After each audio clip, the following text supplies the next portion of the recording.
Said, Professor, what happens when someone represents two different places at the same time? Like, whose interests do they actually serve? I told her that's one of the oldest questions in political philosophy, and history has answered it the same way every single time. You can't serve two masters. Eventually, you have to choose, and when you make that choice, one side will never trust you again. That conversation came back to me this week when I started watching what's developing with Ilhan Omar in Minnesota. Now, before I go further, let me be clear about what I'm seeing. I'm not talking about one event or one controversy. I'm talking about a pattern. A pattern I've seen play out dozens of times across history, a pattern that always ends the same way. Omar represents Minnesota's 5th district, large Somali population. She came here as a refugee, became a citizen, got elected to Congress. That's the American story, right? The whole point of this country, come here, become American, participate in democracy. But here's what I'm watching develop, and this is what interests me as someone who studies how these things unfold. Omar has been advising her Somali constituents on how to handle encounters with immigration enforcement, telling them their rights, how to avoid answering questions, what not to say. Now, she can argue that's just legal advice. Everyone has rights. Fair enough. But Republicans are calling for her deportation, Texas congressmen circulating petitions, Elon Musk saying she's breaking the law, other representatives demanding investigations. That's the surface story. That's what everyone's talking about. But that's not what interests me. What interests me is the pattern underneath, because I've seen this pattern before. In Athens, in Rome, in every republic that's ever existed. And if history is any guide, I can tell you exactly how this ends. Let me explain what I mean. When I farmed, I learned something about irrigation systems. You can't water two fields in opposite directions with the same pump. The physics don't work. Water flows downhill. You have to choose which field gets the water first. You can alternate, sure, but at any given moment, one field is getting water and the other isn't. Politics works the same way. Loyalty isn't infinite. Resources aren't infinite. Time isn't infinite. When you represent people, you're constantly making choices about whose interests come first, and those choices reveal where your real loyalties lie. Now, here's the thing about representative government. The whole concept depends on one simple idea. The person you elect puts your interests first, not their interests, not some other group's interests, yours. That's the deal. That's why we call it representation. But what happens when a representative has divided loyalty? What happens when they're trying to serve two different communities with two different sets of interests? History tells us exactly what happens, and it's never good. Let me tell you about Alcibiades. Brilliant Athenian general and politician, charismatic, smart, rising star in Athenian politics. But when Athens turned on him, he defected to Sparta, started advising Athens' enemies on how to defeat Athens. Then when Sparta turned on him, he went to Persia, then back to Athens, then back out again. He kept trying to serve multiple masters, kept switching sides based on what benefited him personally. And you know what happened? Nobody trusted him. Not Athens, not Sparta, not Persia. He ended up assassinated in exile, trusted by no one, abandoned by everyone. Because here's what everyone eventually figured out. When someone has divided loyalty, they don't really have loyalty to anyone except themselves. The Athenians wrote about this extensively. Thucydides documented case after case of politicians who tried to play both sides, and every single time it ended in disaster. Not just for the politician, but for the entire city. Because divided loyalty creates a specific kind of political poison. It makes everyone suspicious.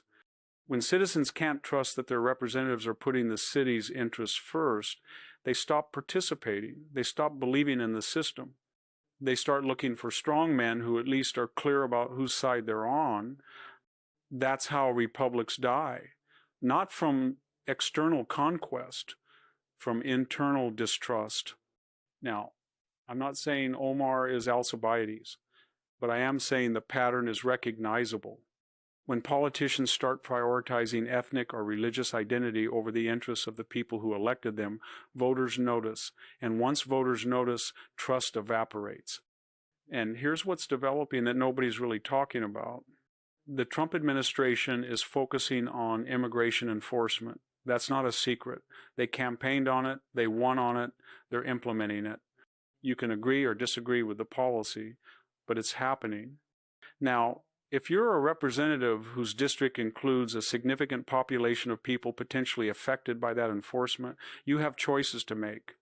You can work within the system to change the law, propose legislation, build coalitions, make arguments. That's how the system works.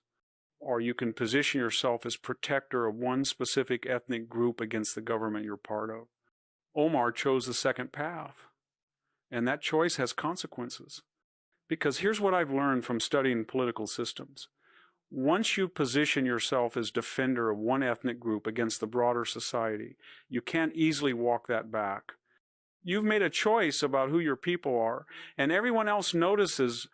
The Somali community sees her as their advocate. That's why they support her.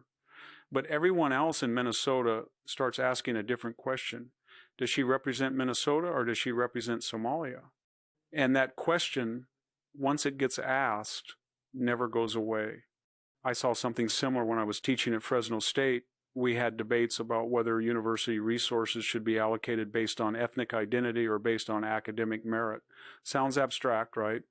But it wasn't abstract to the students involved. Once you start making decisions based on ethnic identity, everyone starts thinking in those terms. The Asian students start asking why they're being treated one way. The white students start asking why they're being treated another way. The Hispanic students start forming their own caucuses. And pretty soon, you don't have a university community anymore. You have competing ethnic factions who happen to share a campus. Same thing happens in politics. Once ethnic identity becomes the organizing principle, civic identity dissolves. Let me give you another historical example. Rome had this same problem with barbarian generals. Rome would recruit military leaders from Germanic tribes, give them Roman citizenship, put them in command of Roman legions. Everything seemed fine until it wasn't. Because when those generals had to choose between their birth tribe and Rome, many of them chose their tribe. They'd use Roman training, Roman equipment, Roman tactics, but they'd use them against Rome. Or they'd negotiate deals that benefited their ethnic kinsmen at Rome's expense. The most famous case was Alaric, Visigothic general, served in the Roman army, was given citizenship, rose through the ranks. But when it came down to it, he led his Visigoths to sack Rome itself in 410 AD. Why? Because he never really became Roman. He stayed Visigothic. His identity never shifted. And when his interests and Rome's interests diverged, he chose his people over Rome. Rome learned an expensive lesson. You can give someone citizenship. You can give them power. You can give them position, but you can't force them to identify with the civilization that gave them those things. Identity goes deeper than paperwork. Now, am I saying Omar is going to take up arms against America? Of course not. This isn't the 5th century, but the underlying dynamic is the same. The question of where someone's deepest loyalty lies never goes away. And right now, through her actions and her choices, Omar is answering that question. Maybe not in the way she intends, but she's answering it nonetheless. Here's what I think is actually happening, and this is where the pattern gets interesting. Omar won her district because of identity politics. First Somali American in Congress, first Muslim woman, historic firsts. The progressive narrative loves that story. And her district has enough Somali voters to form a decisive bloc, so she doubled down on that identity. Makes sense politically. Dance with the one who brought you. But here's the problem with identity politics. Once you base your entire political brand on representing one specific ethnic or religious group, you can't pivot when circumstances change. You're locked in. And circumstances are changing. The Trump administration is enforcing immigration law more aggressively than the previous administration. Public opinion on immigration has shifted dramatically. Even Democratic voters are expressing concerns about border security. The political environment that elevated Omar is shifting underneath her feet, but she can't shift with it because her entire political identity is wrapped up in being the defender of one specific community. If she moderates, she loses that community. But if she doesn't moderate, she alienates everyone else. That's the trap of identity politics. It works great when the political winds are blowing in your direction, but when they shift, you don't have anywhere to go. And I'm watching those winds shift right now. Here's what I predict is going to happen. Not because I have special knowledge, but because I've seen this pattern play out before. Immigration enforcement is going to increase in Minnesota. Some of Omar's constituents are going to be affected. Not thousands at once, not in one dramatic sweep, but steadily, consistently. People who are here illegally or whose status is questionable are going to face consequences. And Omar is going to face an impossible choice. She can continue positioning herself as protector of illegal immigrants. That keeps her Somali base happy, but it makes her toxic to everyone else, including Minnesota Democrats who need to win statewide races. Or she can moderate her position, acknowledge that immigration law exists and needs to be enforced, but that alienates the community that put her in office. Either way, she loses. Because here's what happens in representative government. When people stop trusting that you represent them, they stop voting for you. Simple as that. Now, Omar's district is heavily Democratic, heavily progressive. She's probably safe in her seat for a while. But here's what's less visible. She's becoming a liability to other Democrats. When you're trying to win a Senate race in Minnesota, you don't want to be associated with someone who's become the face of opposing immigration enforcement. Democrats in Minnesota are going to start distancing themselves from her. Quietly at first, then more openly, because political survival requires reading which way the wind is blowing. And the wind is blowing against open borders, against identity politics, against politicians who seem more loyal to ethnic groups than to America. Let me tell you what this means for you, especially if you live in a city with large immigrant populations, because this pattern isn't unique to Minnesota. Watch what happens when politicians prioritize ethnic identity over civic identity. Watch what happens to trust. Watch what happens to social cohesion. Watch what happens to the political coalition. When you farm, you learn that certain decisions have cascading effects. You plant the wrong crop in the wrong field, and 3 years later, you're still dealing with the consequences. Soil depletion, pest problems, market difficulties. I remember one season I decided to skip crop rotation because grain prices were high. Planted wheat 3 years in a row in the same field, made good money the first 2 years. Third year, the soil was depleted, pests had built up, disease spread faster because the pathogens were already established, lost half the crop. And it took 5 years to get that field back to normal productivity. 5 years of reduced yields while I rebuilt what I destroyed, chasing short-term profits. Politics works the same way. The decisions politicians make today about identity and loyalty cascade forward. They affect everything that comes after. Omar made a decision. Maybe she didn't realize she was making it. Maybe she thought she could have it both ways. But you can't. You're either representing Americans who happen to include Somalis, or you're representing Somalis who happen to be in America. Those are two different things, and voters can tell the difference. Here's the deeper pattern I want you to understand, because this goes beyond Omar, beyond Minnesota, beyond any single politician. America has always been a country of immigrants. That's not controversial. That's just history. People came here from everywhere. Irish, Italian, German, Polish, Chinese, Japanese, Mexican. Every country on earth. And for most of American history, there was an understanding. You came here, you became American. You could keep your culture, your food, your music, your religion, but your primary identity became American. That's what made the whole thing work. Diversity without divisiveness. Multiple backgrounds united by common civic identity. But somewhere in the last few decades, that understanding broke down. Now we're told that maintaining ethnic identity is more important than developing civic identity. We're told that assimilation is bad. That melting pot is oppressive. That people should maintain primary loyalty to their ethnic or religious community. And politicians like Omar are the result of that shift. She's not an aberration. She's not an accident. She's the logical outcome of identity politics taken to its conclusion. And America is about to learn the hard way why that doesn't work. Because here's what history teaches. Multi-ethnic societies only work when there's a common identity that supersedes ethnic identity.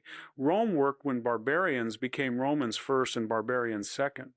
Rome collapsed when they stayed barbarians who happened to live in Roman territory. Same pattern every time. When I taught courses on political philosophy, I'd always spend time on Aristotle's concept of citizenship.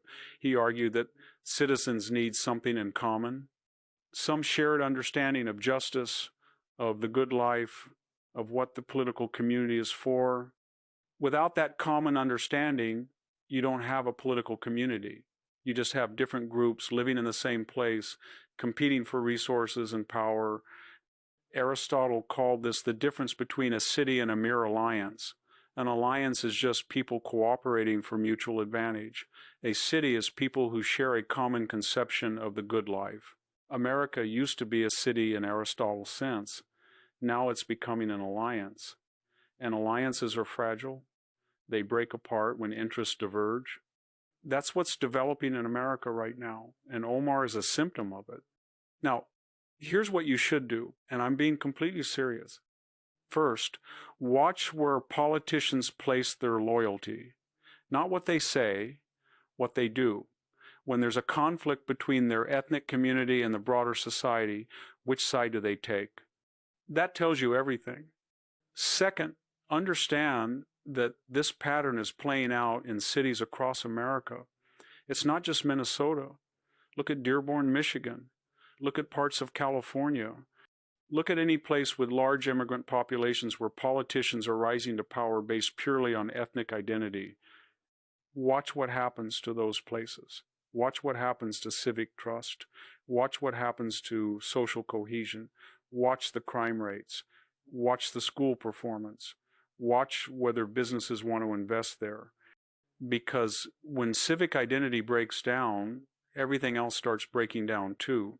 It's not immediate, it's gradual, but it's predictable. Third, make decisions based on what you're actually seeing, not what you're told to believe. You're told that diversity is strength. Okay, fine.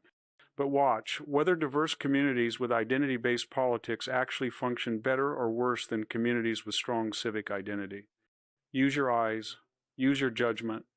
Don't let anyone tell you that what you're observing isn't real. Fourth, if you're in one of these cities, prepare for the consequences of divided loyalty among your representatives. They're not going to put your interests first. They're going to put their community's interests first. Plan accordingly. That might mean moving, might mean changing how you vote, might mean building alternative networks, might mean putting your kids in different schools, might mean starting a business somewhere else. Whatever it